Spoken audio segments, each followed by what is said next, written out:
A gente vai no supermercado, já vê aí panetone, já vê aí algumas preparações, já vê gente montando árvore de Natal, já vê gente colocando pisca-pisca aí na porta das casas.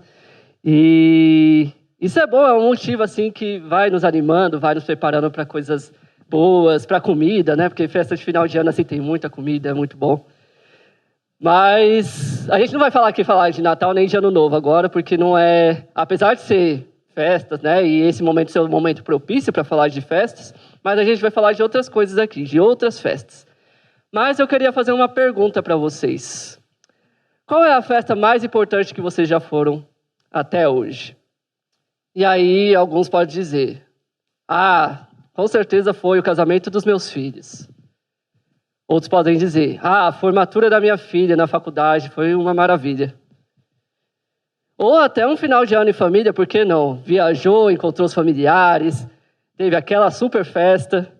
Então, assim, a gente sempre tem aí algumas festas que são muito importantes para as nossas vidas, que são motivos verdadeiros de celebração, são festas legítimas, na verdade, né? E como já foi falado aqui, nesse mês vamos falar sobre festas, e nós vamos tratar sobre diversas festas que estão relatadas na Bíblia, das festas mais importantes, né? Porque tem diversas que foram estabelecidas lá no Antigo Testamento, mas a gente vai tratar sobre 4 delas no decorrer desse mês de novembro. Para falar sobre festa, a gente tem que pensar alguns critérios, né? Porque o que define uma festa? Uma festa, ela exige preparação. Então, uma festa não pode simplesmente acontecer de um dia para o outro, assim, ou até pode, né? Mas, com certeza, vai ficar faltando alguma coisa, vai ser uma coisa mais simples, né? Pode acontecer, mas uma festa que possui uma proporção maior, uma festa mais que é, de fato, importante para a gente, ela exige preparo, exige um investimento financeiro, exige que você separe uma lista de convidados, exige decoração para algumas festas mais especiais, e exige também uma refeição específica, dependendo da circunstância, dependendo da festa. Então, existe tudo isso dentro das características de uma festa, né? E quem são as pessoas geralmente convidadas para a festa? São familiares, amigos, e em caso de festas maiores também há os fornecedores, né? Como fotógrafos, como a equipe de buffet, equipe de decoração, etc. Quando a gente coloca em proporção e fala sobre festa, existem as pessoas mais importantes da festa. E quem são? Geralmente são as pessoas que estão celebrando aquela festa. Alguém que está comemorando aniversário, alguém que está ali se casando, alguém que está ali se formando, etc. Então, existem as pessoas que são importantes da festa, existem os celebrantes, existem todas as questões de decoração, de alimento, enfim. Então, tudo isso aí a gente pode colocar como características de uma festa. E aí, aqui a gente está falando de festas que são ordinárias, festas que são comuns para o nosso dia a dia, né? São festas que a gente comemora sempre. Mas existe uma festa que jamais deixará de ser celebrada, e é sobre ela que nós vamos falar aqui hoje. Bom, falei bastante aqui já sobre as características de uma festa, mas agora a gente vai entrar aí no texto bíblico para a gente saber de que festa que eu estou falando aqui. E o texto de hoje está em Mateus 17 a 30. Mas antes de entrar no texto especificamente, vamos orar pedindo a condução do Senhor para esse momento. Grandioso Deus e Pai, nós te pedimos, Senhor, que o Senhor nos abençoe por meio da Tua palavra, que o Senhor fale aos nossos corações, que a Tua palavra, Deus, possa encontrar lugar no nosso coração, que possamos encontrar alegria, que possamos encontrar motivo de louvor a Ti, Deus, que possamos nos lembrar dos Teus feitos, que possamos nos lembrar daquilo que o Senhor estabeleceu nas Escrituras para que a gente possa celebrar também ainda hoje. Nós te pedimos isso em nome de Jesus. Amém. Então, Mateus 26, do 17 ao 30. No primeiro dia da festa dos pães sem fermento, os discípulos dirigiram-se a Jesus e lhe perguntaram: onde queres que preparemos a refeição da Páscoa? Ele respondeu dizendo que entrassem na cidade, procurassem um certo homem e lhe dissessem: o mestre diz, o meu tempo está próximo, vou celebrar a Páscoa com meus discípulos em sua casa. Os discípulos fizeram como Jesus os havia instruído e prepararam a Páscoa. Ao anoitecer, Jesus estava reclinado à mesa com os 12.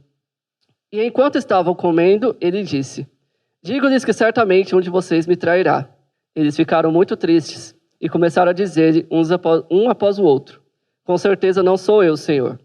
Afirmou Jesus: aquele que comeu comigo do mesmo prato há de me trair. O Filho do Homem vai, como está escrito a seu respeito. Mas ai daquele que trai o Filho do Homem. Melhor seria não haver nascido. Então Judas, que haveria de traí-lo, disse: com certeza não sou eu, mestre. Jesus afirmou: sim, é você. Enquanto comiam, Jesus tomou o pão, deu graças, partiu e o deu aos seus discípulos, dizendo: tomem e comam, isso é o meu corpo.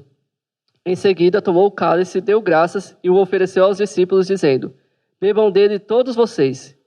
Isso é o meu sangue da aliança, que é derramado em favor de muitos para perdão de pecados.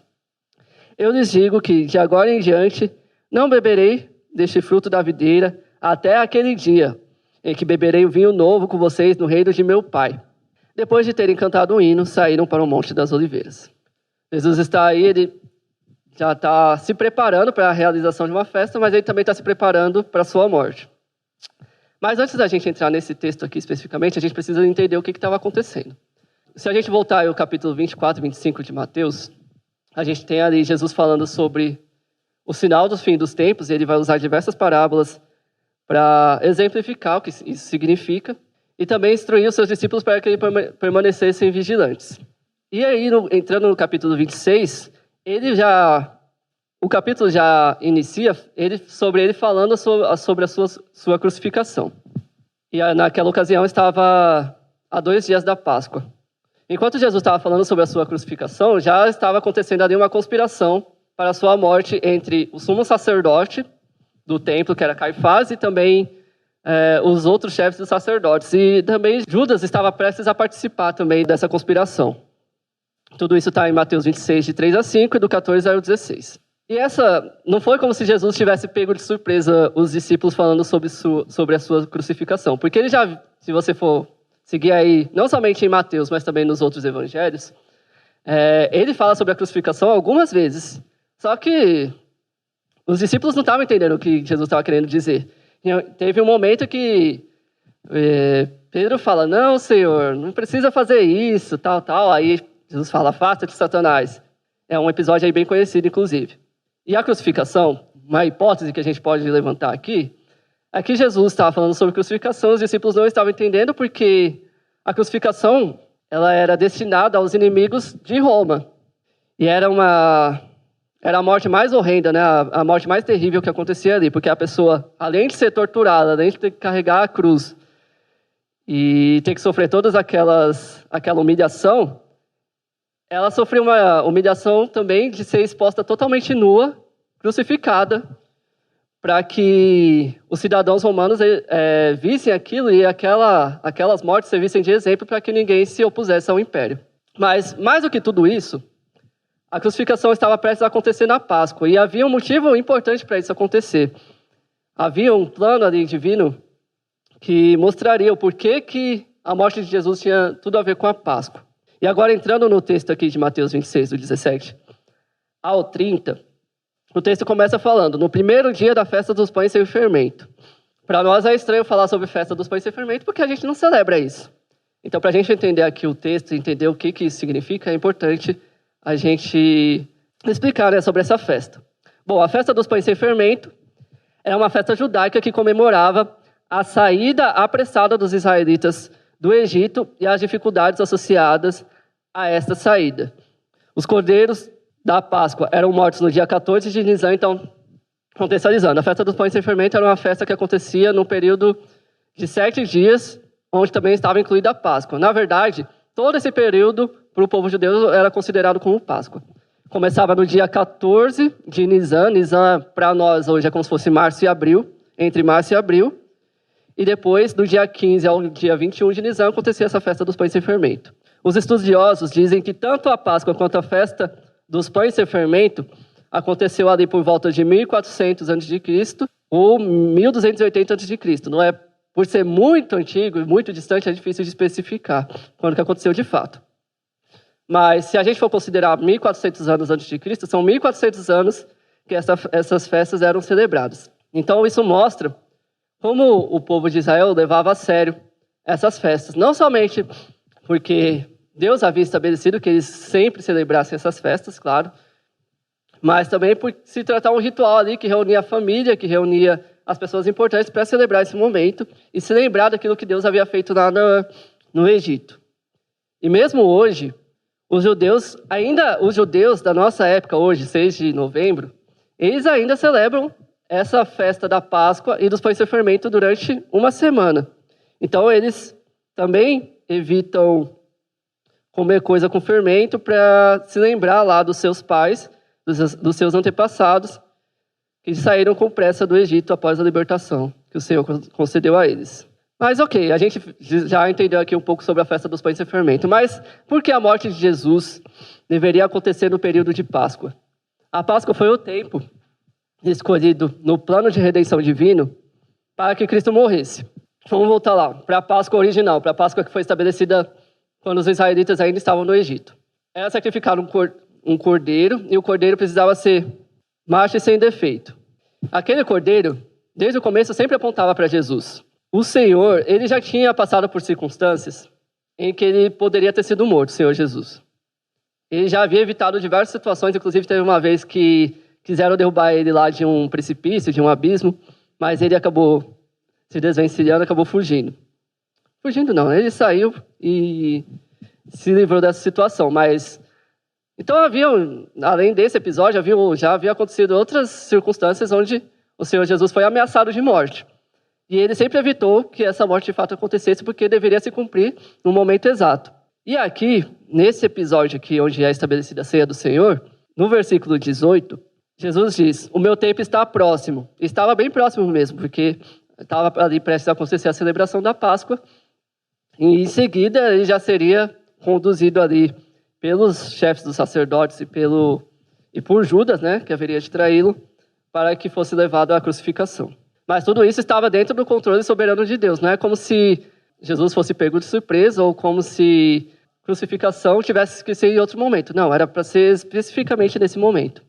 Então, vendo até aqui, a gente percebe que existe uma unidade entre a Páscoa que aconteceu na época de Israel, lá da época do Egito, com a ceia do Senhor. E o que a Páscoa tem a ver com a ceia do Senhor? Tudo.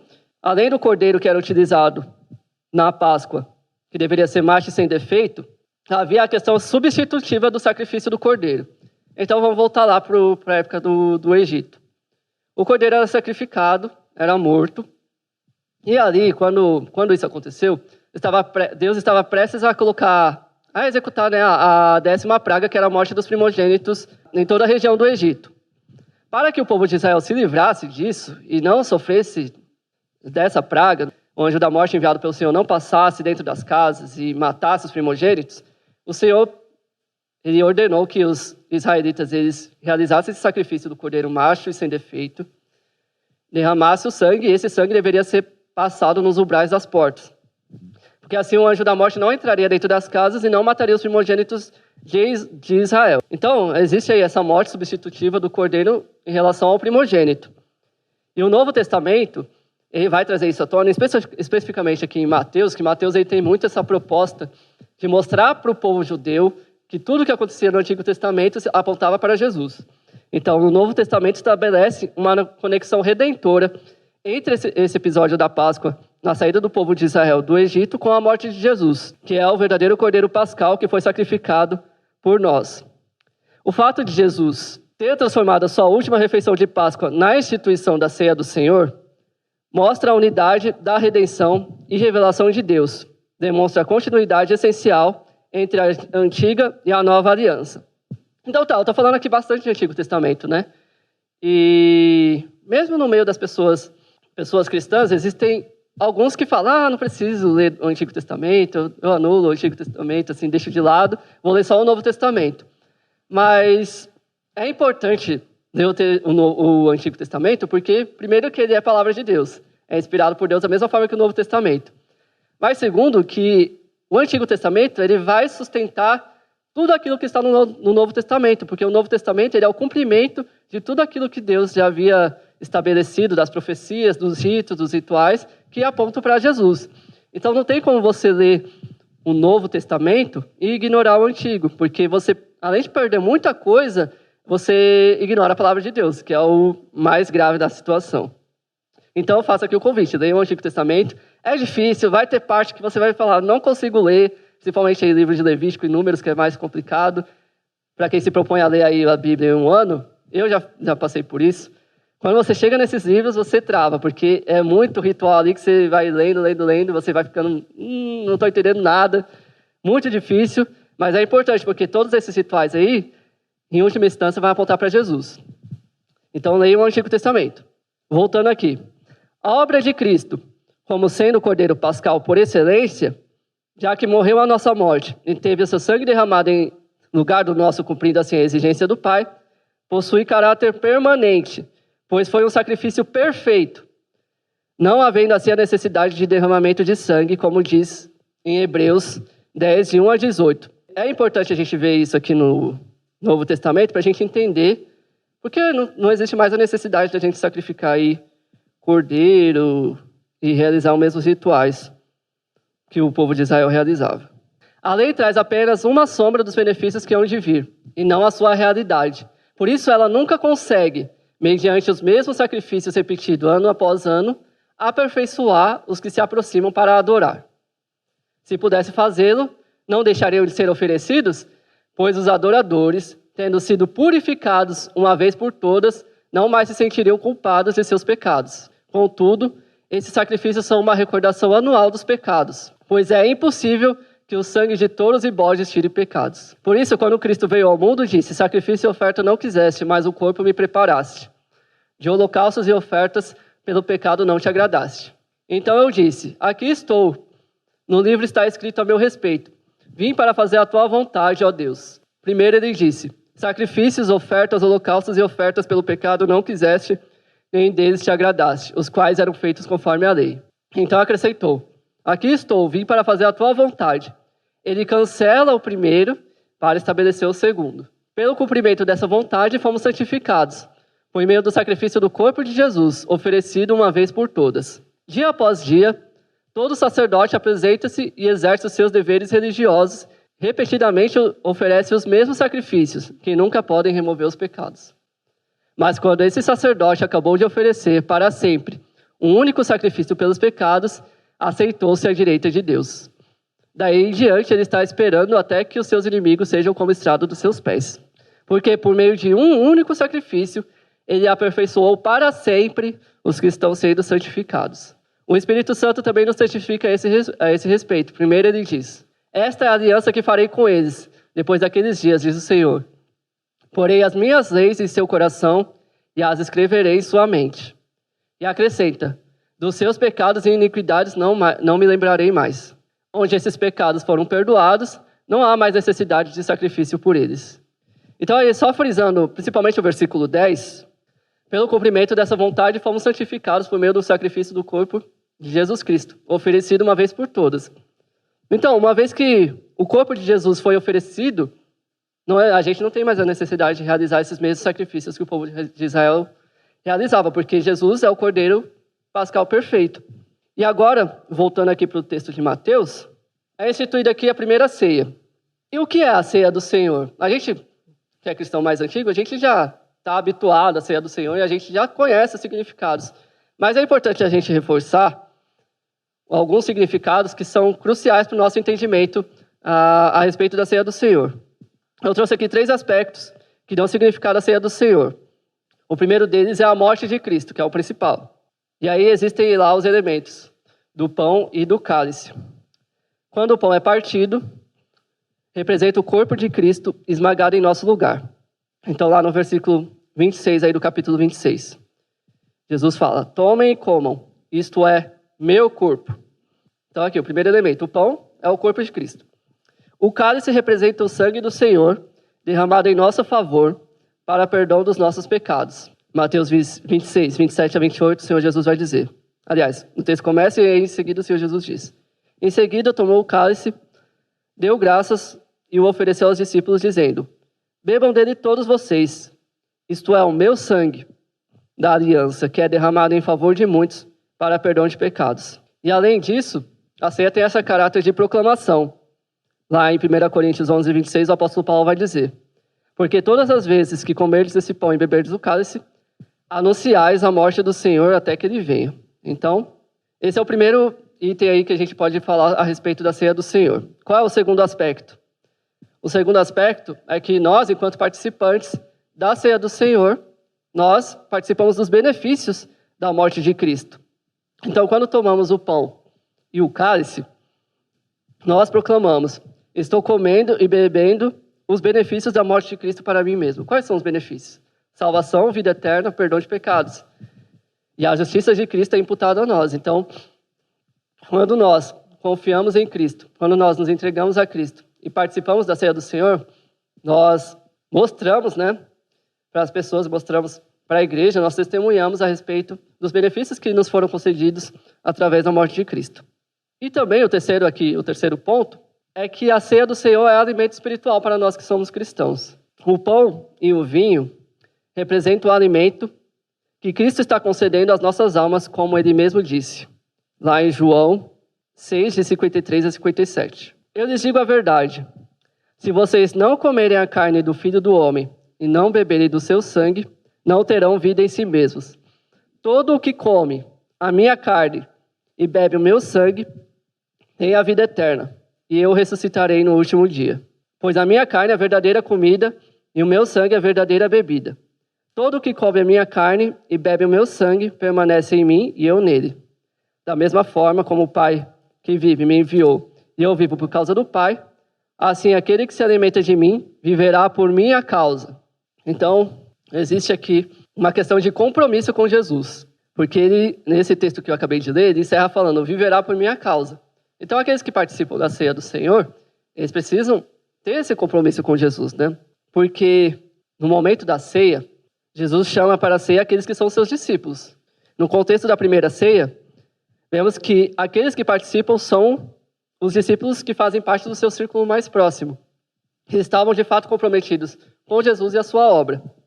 E não, a gente vê diversos episódios que Jesus está falando das multidões e a milhares de pessoas, mas muitas daquelas pessoas estavam interessadas só no que Jesus poderia fazer imediatamente ali, como oferecer um milagre, como realizar uma cura, esse tipo de coisa.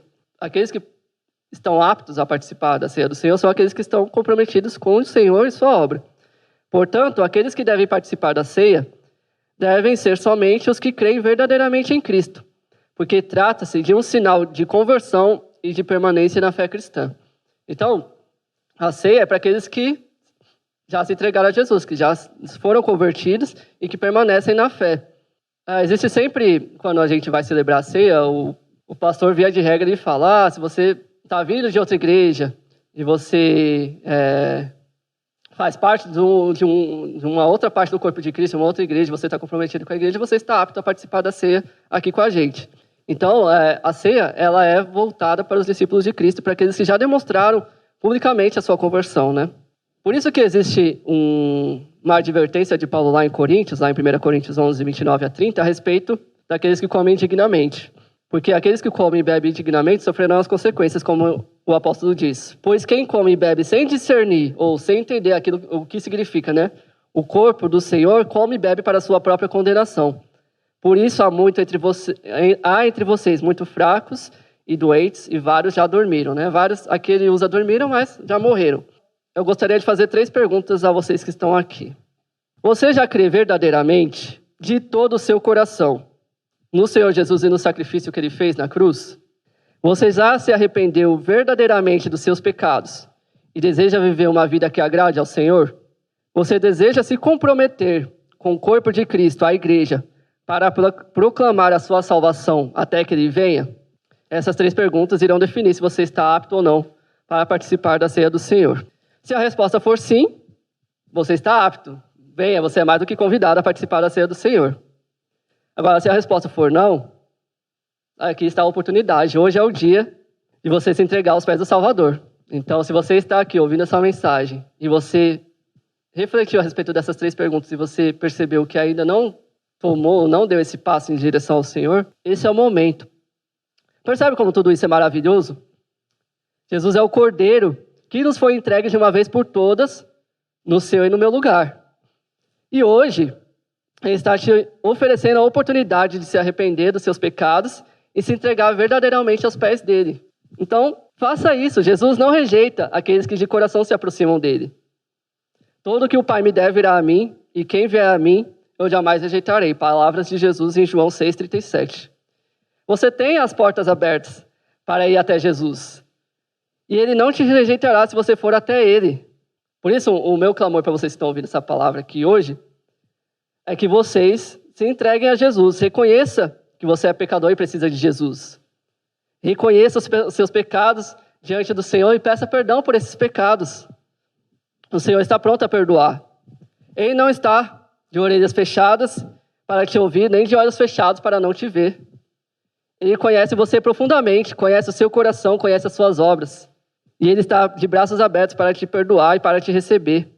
Para que você também faça parte desse momento, dessa festa, dessa celebração que é a ceia do Senhor. Não espere o amanhã. Porque a gente não tem controle sobre o amanhã. A gente tem nem do hoje, na verdade, né? Mas se você está ouvindo essa palavra aqui hoje, se você entendeu a seriedade de tudo isso que eu estou falando, e o Senhor está falando com você, por que não? Tome essa decisão hoje. Venha, Jesus já morreu e ressuscitou. Você pode sim ser recebido na mesa do Senhor. E aí eu gostaria de citar aqui um trecho de uma música antiga do Grupo Logos. Talvez os mais antigos aqui conhecem o Grupo Logos, né? Eu não sou tão antigo assim, mas eu conheço.